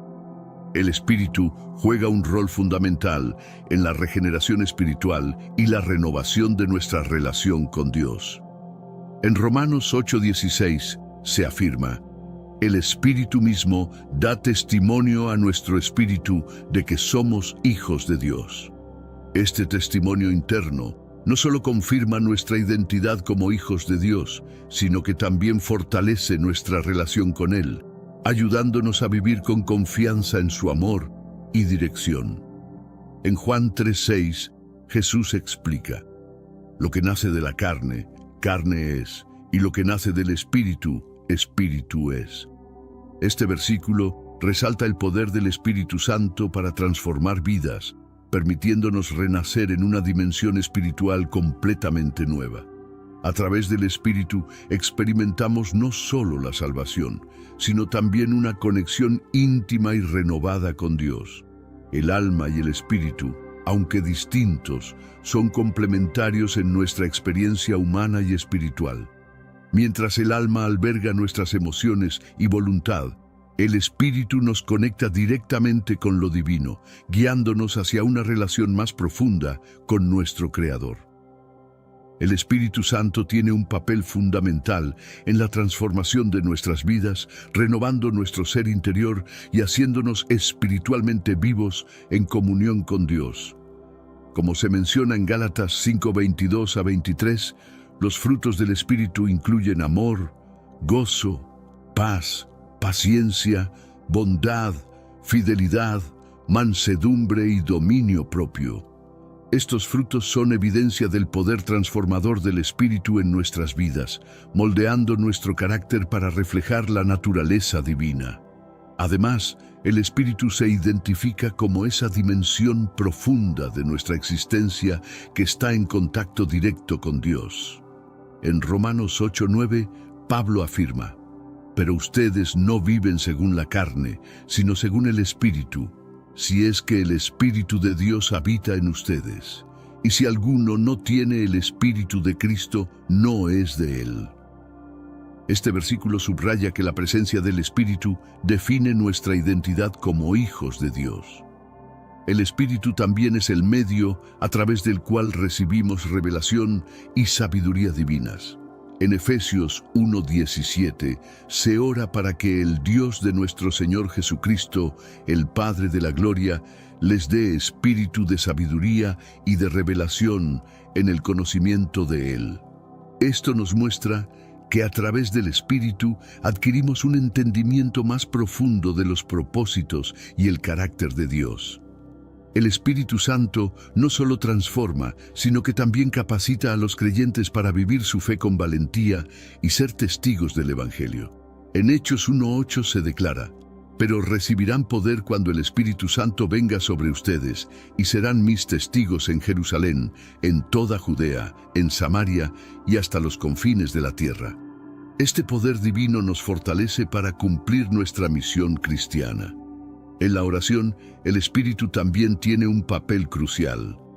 Romanos 8:26-27 nos enseña: asimismo, en nuestra debilidad, el Espíritu acude para ayudarnos.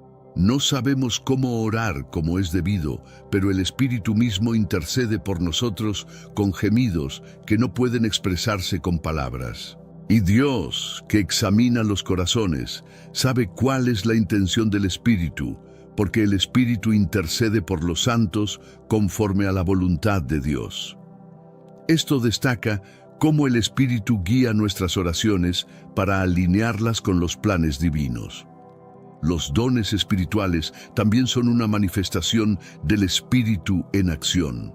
En 1 Corintios 12:4-11 se enumeran varios dones, como la sabiduría, el conocimiento, la fe, la sanidad, los milagros, la profecía, el discernimiento de espíritus, el hablar en lenguas y su interpretación. Estos dones son distribuidos por el Espíritu para edificar a la Iglesia y cumplir los propósitos de Dios. Al reflexionar sobre la diferencia entre el alma y el espíritu, encontramos que mientras el alma comprende nuestras emociones, pensamientos y voluntad, el espíritu es esa conexión divina con Dios que nos da vida eterna. ¿Qué experiencias has tenido en relación con el papel del Espíritu Santo en tu vida? Comparte tus pensamientos y enriquezcamos juntos esta reflexión. El libro de Hebreos 4:12 nos brinda una reflexión profunda, porque la palabra de Dios es viva y eficaz, más cortante que toda espada de dos filos. Penetra hasta dividir el alma y el espíritu, las coyunturas y los tuétanos, y discierne los pensamientos y las intenciones del corazón. Este versículo revela que, aunque el alma y el espíritu están estrechamente relacionados, la palabra de Dios tiene el poder único de discernir y separar estas dos dimensiones del ser humano. En el primer, a Tesalonicenses 5:23, encontramos otra perspectiva. Que el mismo Dios de paz los santifique por completo y que todo su ser, espíritu, alma y cuerpo sea guardado irreprensible para la venida de nuestro Señor Jesucristo.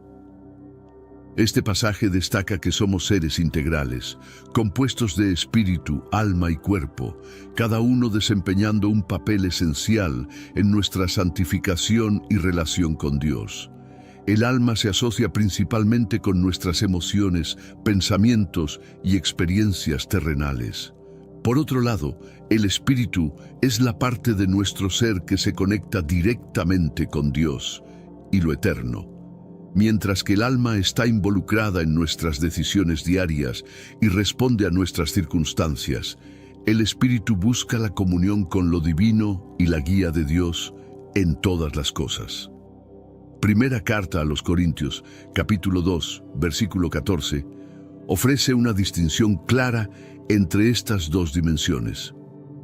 Pero el hombre natural no acepta las cosas que son del Espíritu de Dios, porque para él son locura y no las puede entender, porque se disciernen espiritualmente. Este versículo indica que las verdades espirituales solo pueden ser comprendidas a través del Espíritu, mientras que el alma, con su razonamiento terrenal, puede quedarse perpleja ante ellas. La interacción entre el alma y el espíritu es evidente en la oración. Mientras que el alma puede expresar emociones como alegría, gratitud o incluso tristeza, el espíritu se conecta profundamente con la presencia de Dios, permitiendo una experiencia espiritual más profunda y transformadora. Romanos 8:26 lo describe así. De igual manera, el Espíritu nos ayuda en nuestra debilidad, porque no sabemos cómo orar como es debido, pero el Espíritu mismo intercede por nosotros con gemidos que no pueden expresarse con palabras. En la toma de decisiones, esta relación dinámica también se manifiesta. El alma tiende a analizar los pros y los contras basándose en emociones y razonamiento humano, mientras que el espíritu busca la dirección y la sabiduría divina. Esto lo vemos ejemplificado en Hechos 15:28. Porque pareció bien al Espíritu Santo y a nosotros no imponerles mayor carga que estas cosas esenciales. Este ejemplo muestra cómo las decisiones pueden ser el resultado de un discernimiento espiritual en combinación con una reflexión consciente. Finalmente, entender las diferencias entre el alma y el espíritu nos ayuda a comprender mejor nuestras experiencias espirituales y humanas. Mientras el alma puede enfrentarse a dudas y temores, el espíritu, fortalecido por la fe, encuentra paz y certeza en Dios. Esta interacción nos guía en nuestro caminar cristiano, llevándonos hacia una relación más profunda con el Creador. Las diferencias entre el alma y el espíritu también se reflejan en nuestra manera de enfrentar los desafíos de la vida. Ante la adversidad, nuestra alma puede responder con miedo, ira o desesperación. Sin embargo, cuando nuestro espíritu está en comunión con Dios, encontramos paz, fortaleza y esperanza que trascienden las circunstancias. Filipenses 4:7 lo describe así. Y la paz de Dios, que sobrepasa todo entendimiento, guardará vuestros corazones y pensamientos en Cristo Jesús. Esta paz espiritual actúa como un ancla que estabiliza nuestras emociones y pensamientos. La relación entre alma y espíritu es profundamente interdependiente. Ambos trabajan en armonía para formar nuestra identidad integral. En Romanos 8:10, Pablo escribe: «Pero si Cristo está en ustedes, el cuerpo está muerto a causa del pecado, pero el espíritu vive a causa de la justicia». Este pasaje muestra cómo el Espíritu, al estar vivificado por Dios, transforma nuestra alma y afecta nuestro ser completo, incluida nuestra voluntad, emociones y decisiones. Un ejemplo claro de esta interacción se encuentra en los Salmos de David, donde su alma a menudo expresa emociones humanas intensas como angustia, alegría o arrepentimiento. Sin embargo, su espíritu se mantiene conectado con Dios, guiándolo hacia la fe y la restauración. En el Salmo 51:10, David clama: «Crea en mí, oh Dios, un corazón limpio y renueva un espíritu recto dentro de mí». Aquí, David reconoce que tanto su alma como su espíritu necesitan la intervención divina para lograr una transformación completa. Esta dinámica también se evidencia en cómo experimentamos la convicción y la guía divina. Mientras el alma puede luchar con dudas y temores, el espíritu, fortalecido por el Espíritu Santo, trae dirección y reconciliación. Por ejemplo, en la tentación de Jesús en el desierto, Mateo 4:1-11, vemos cómo el Espíritu Santo lo lleva al desierto para ser probado. Aunque las tentaciones apelan a aspectos emocionales y físicos, Jesús se mantiene firme gracias a la fortaleza de su espíritu, alimentado por su comunión con el Padre. Asimismo, en Hechos 16, 6-10, la dirección del Espíritu Santo en la misión de Pablo y sus compañeros es un ejemplo notable. Aunque ellos planeaban predicar en Asia, el Espíritu les impidió hacerlo, guiándolos en cambio hacia Macedonia. Esto muestra cómo el Espíritu, en conexión con Dios, puede guiarnos hacia caminos que, aunque no siempre sean comprensibles para nuestra alma, están alineados con el propósito divino. La historia de José en el Antiguo Testamento también ilustra esta relación. A pesar de haber sido traicionado por sus hermanos y enfrentado numerosos desafíos emocionales, José permaneció conectado con Dios. Esta relación espiritual no solo lo fortaleció para soportar el sufrimiento, sino que también lo llevó a perdonar y reconciliarse con sus hermanos, como se relata en Génesis 45. Otra historia significativa es la de Daniel, cuya vida ejemplifica el poder del Espíritu en medio de pruebas emocionales y físicas. En Daniel 6, su compromiso con la oración y su conexión con Dios lo sostuvieron frente a la persecución y el peligro. Su espíritu, fortalecido por su fe, le permitió mantener una confianza inquebrantable en Dios, incluso cuando fue arrojado al foso de los leones. Estos relatos bíblicos nos muestran que, aunque el alma y el espíritu son distintos, trabajan juntos en una relación complementaria. Mientras el alma refleja nuestras emociones y pensamientos, el espíritu nos conecta con Dios, permitiéndonos enfrentar la vida con propósito, resiliencia y fe inquebrantable. La obra de Job nos revela profundas reflexiones sobre la relación entre el ser humano y la divinidad. Job experimentó un dolor extremo y desolación, pero se mantuvo firme en su búsqueda de entendimiento y justificación por parte de Dios, como se muestra en Job 19:25-27. Sé que mi Redentor vive y al final se levantará sobre la tierra, y después de que mi piel haya sido así destruida, en mi carne veré a Dios. Yo mismo lo veré con mis propios ojos, yo y no otro. Cómo anhela mi corazón dentro de mí. Estas palabras reflejan la lucha interna entre la mente y el espíritu de Job. Desde hace siglos, la distinción entre el alma y el espíritu ha sido un punto focal en debates teológicos. Líderes eclesiásticos e intelectuales como Agustín y Tomás de Aquino han investigado cómo el alma se relaciona con nuestra esencia humana y cómo el espíritu facilita la comunicación con lo divino. Agustín describió el alma como el centro de la razón y la voluntad, atribuyendo al espíritu la capacidad de vincularse con lo divino. Resaltó la relevancia del alma en decisiones éticas y morales, viendo al espíritu como el nexo con lo sagrado. Tomás de Aquino profundizó en esta idea, diferenciando los niveles del alma, vegetativo, sensible y racional, y consideró al espíritu como el elemento que nos conecta con Dios. Asoció el alma vegetativa con funciones vitales, el alma sensible con las emociones y sensaciones, y el alma racional con la inteligencia y la voluntad. Hoy en día, teólogos contemporáneos debaten sobre cómo estas diferencias influyen en nuestro entendimiento de la naturaleza humana, la salvación y la santificación.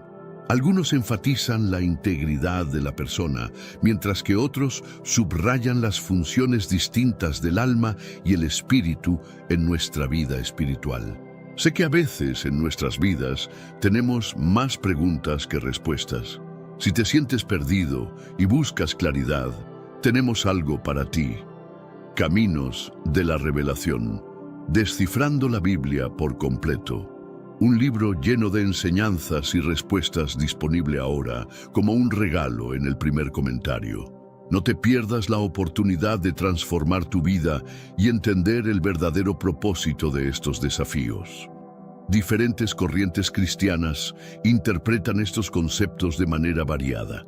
Por ejemplo, las tradiciones pentecostales suelen enfocarse en experiencias directas con el Espíritu Santo y sus dones, mientras que otras denominaciones destacan la importancia del alma en la formación del carácter y la ética. John Wesley, fundador del metodismo, destacó la transformación del alma mediante la santificación, un proceso que requiere la colaboración del alma y el espíritu para alcanzar la plenitud espiritual y una conexión más íntima con Dios. Por su parte, la tradición reformada, con figuras como John Calvin, subraya la corrupción total del ser humano y la necesidad de una regeneración espiritual, destacando la soberanía divina y la influencia del Espíritu Santo en la vida de los fieles. Asimismo, teólogos modernos como Dallas Willard han examinado cómo las disciplinas espirituales pueden transformar el alma, destacando el papel del espíritu en guiar este cambio, sugiriendo que prácticas espirituales conscientes pueden acercar el alma al espíritu. En la teología occidental, particularmente en la ortodoxia, se presta gran atención a la concepción integral del ser humano, considerando el alma y el espíritu como elementos complementarios dentro de una única entidad.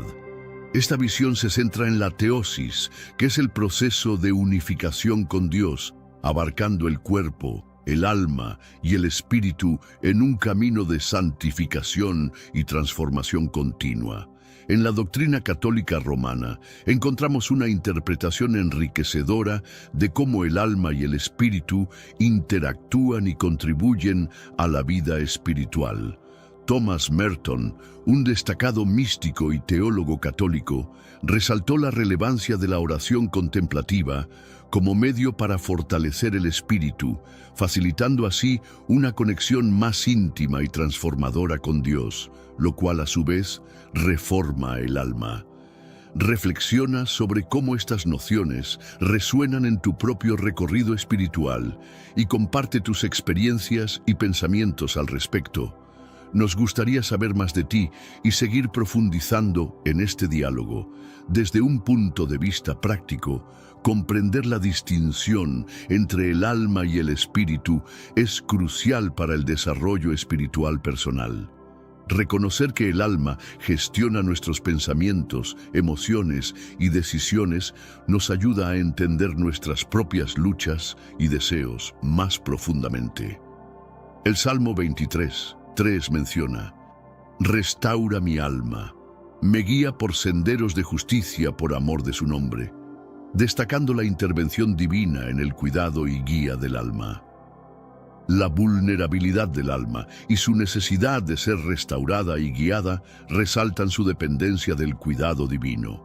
Por otro lado, Gálatas 5:22-23 describe los frutos del Espíritu. Pero el fruto del Espíritu es amor, gozo, paz, paciencia, amabilidad, bondad, fidelidad, mansedumbre y dominio propio, subrayando cómo el Espíritu transforma nuestras vidas al producir cualidades que reflejan la naturaleza de Dios. En la oración, reconocemos los roles del alma y el espíritu.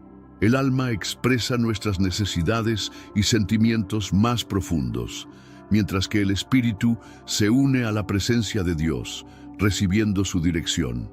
Esta comprensión influye también en nuestra aproximación a las disciplinas espirituales como la meditación y el estudio bíblico, que no solo nutren nuestro ser emocional y espiritual, sino que también fortalecen nuestra madurez en ambas áreas. La meditación nos permite reflexionar sobre la palabra de Dios, activando nuestras capacidades intelectuales y emocionales, mientras facilita que nuestro espíritu se empape de sabiduría y guía divina. En la esfera de la teología occidental, especialmente en la tradición ortodoxa, se subraya la comprensión holística del ser humano, viendo el alma y el espíritu como elementos interconectados que conforman una misma realidad. Este enfoque se basa en la teosis, o unión con Dios, que implica un proceso unificado de santificación y transformación que integra la persona completa, cuerpo, alma y espíritu. Similarmente, la tradición católica romana proporciona una visión enriquecedora de esta interacción entre el alma y el espíritu. Thomas Merton, un influyente místico y teólogo católico, destacó la importancia de la oración contemplativa para nutrir el espíritu y a través de ello facilitar una conexión más profunda y transformadora con Dios, que a su vez reforma el alma. Reflexiona sobre cómo estas perspectivas resuenan con tu propia experiencia espiritual y comparte tus pensamientos al respecto. Estamos deseosos de escuchar tus reflexiones y continuar este intercambio.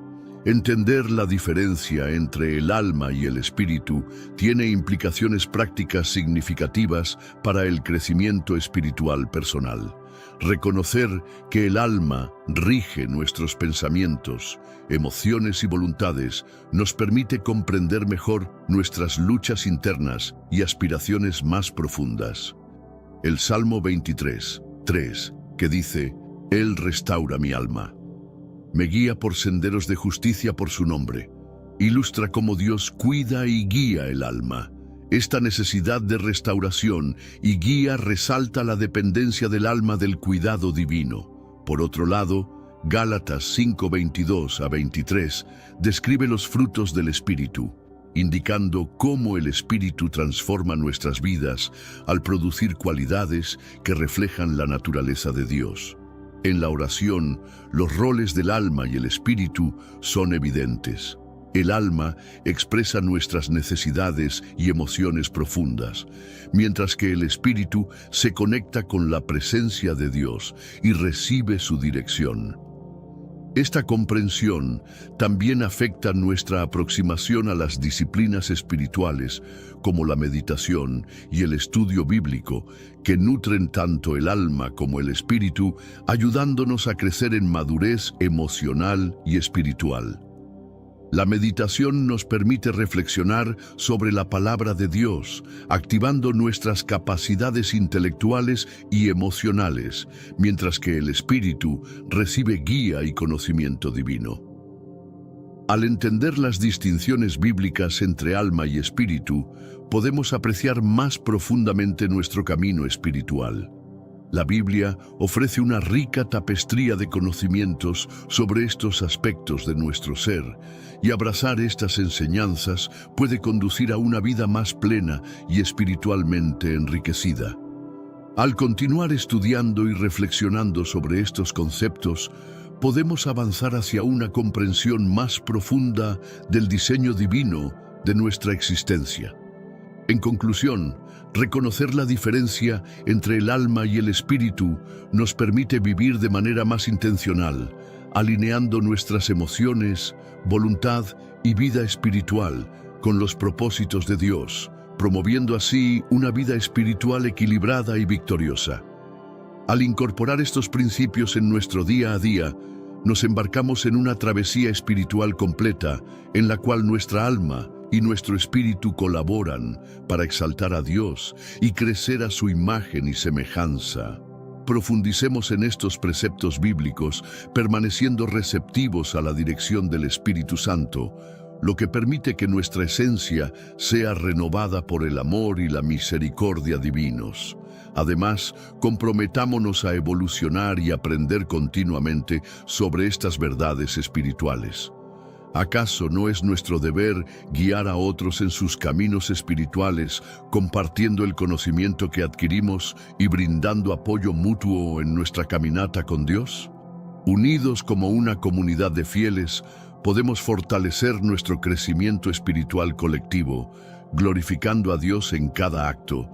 Esforcémonos por construir una vida que refleje la armonía entre el alma y el espíritu, fundamentada en el amor y la sabiduría de Dios y fortalecida por su espíritu, para vivir nuestra fe con autenticidad y misericordia. Agradezco su compañía en esta indagación del alma y el espíritu. En estas reflexiones podemos encontrar eco en palabras como las de San Pablo en Efesios 4:23-24, donde se nos invita a renovar nuestro espíritu y adoptar una nueva naturaleza creada a imagen de Dios, en verdadera justicia y santidad. Este pasaje subraya la transformación espiritual que debemos buscar continuamente. El desarrollo espiritual a menudo implica una introspección profunda que nos desafía a mirar más allá de nuestras prácticas diarias hacia una conexión más significativa con lo divino. Este proceso se basa en la oración continua y la meditación, prácticas que nos permiten sintonizar con la guía divina y entender mejor nuestro propósito en la vida.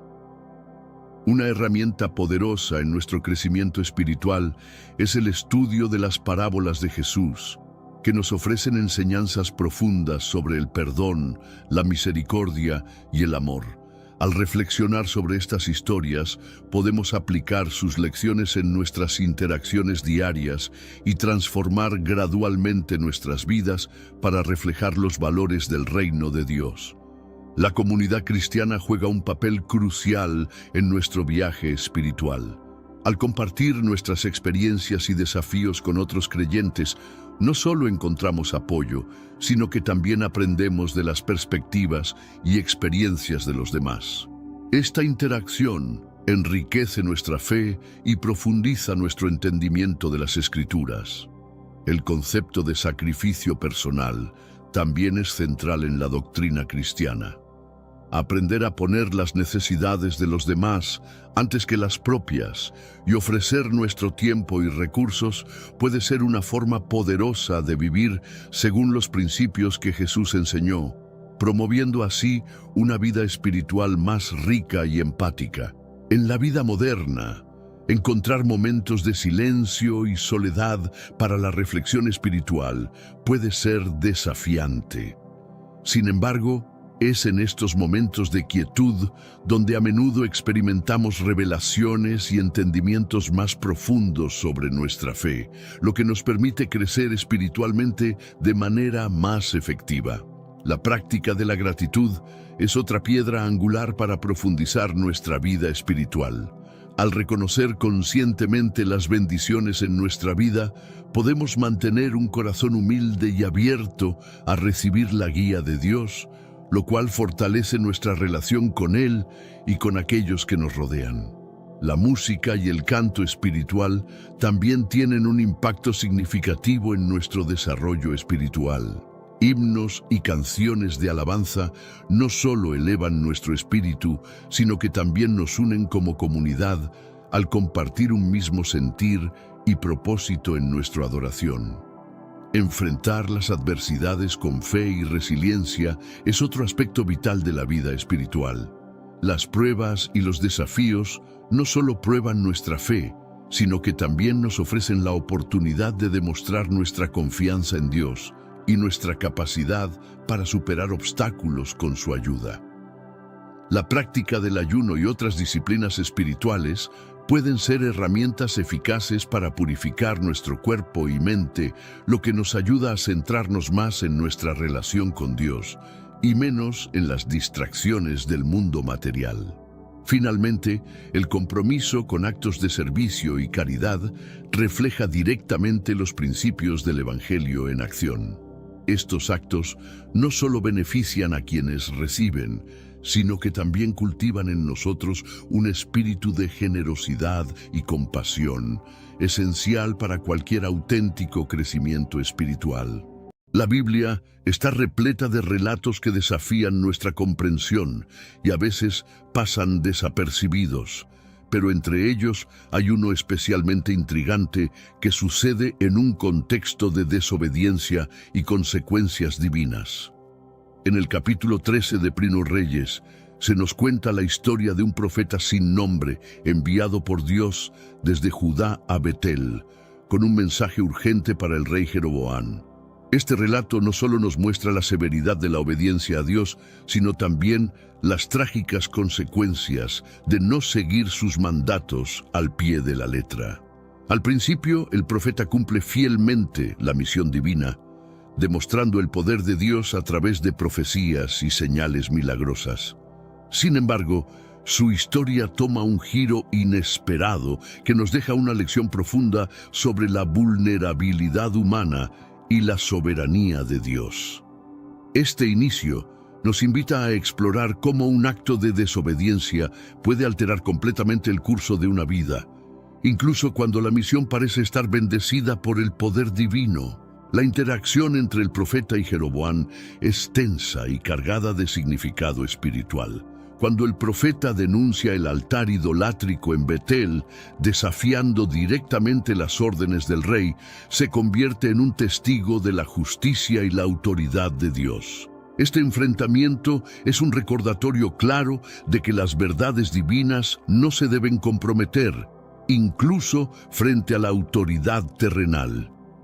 A medida que seguimos esta narración, vemos que la historia del profeta no es solo un incidente aislado, es un espejo de nuestras propias vidas, reflejando las veces que podríamos estar al borde de la obediencia o la desobediencia. A través de su experiencia, somos llamados a reflexionar sobre nuestra propia capacidad para seguir los mandatos de Dios, con integridad y fe inquebrantable. La historia se encuentra en el libro de Primero Reyes, capítulo 13, un texto que ocupa un lugar crucial en la narrativa bíblica, estableciendo las consecuencias de las acciones humanas frente a los decretos divinos. Este capítulo no solo narra la historia de un profeta enviado a Betel, sino que también destaca la importancia de la palabra de Dios y cómo debe ser atendida sin desviaciones. Dentro de este contexto, el rey Jeroboam es una figura central que representa la rebelión contra las instrucciones divinas. Su creación de altares idolátricos en Betel fue una clara violación de los mandamientos de Dios, lo que provocó la necesidad de una intervención profética directa. Esta parte de la Escritura subraya la tensión entre la fidelidad a Dios y las tentaciones de adaptar la práctica religiosa a conveniencias políticas o personales. El profeta anónimo, por otro lado, es un ejemplo de obediencia inicial que se ve empañada por una decisión posterior de desobedecer, lo que ilustra la fragilidad humana. Su historia es un recordatorio de que la obediencia a Dios debe ser completa y no parcial. Aquí la Biblia nos enseña sobre la importancia de seguir fielmente las instrucciones divinas, sin dejarnos influenciar por voces externas, incluso cuando parecen autorizadas y convincentes. Además, esta narrativa se sitúa en un punto de inflexión en la historia de Israel, después de la división del reino. Esto añade una capa de complejidad política y espiritual al relato, ya que muestra cómo las decisiones de liderazgo pueden alejar a un pueblo de sus raíces espirituales y cómo Dios responde a tales acciones. El profeta de Judá fue inicialmente un modelo de obediencia.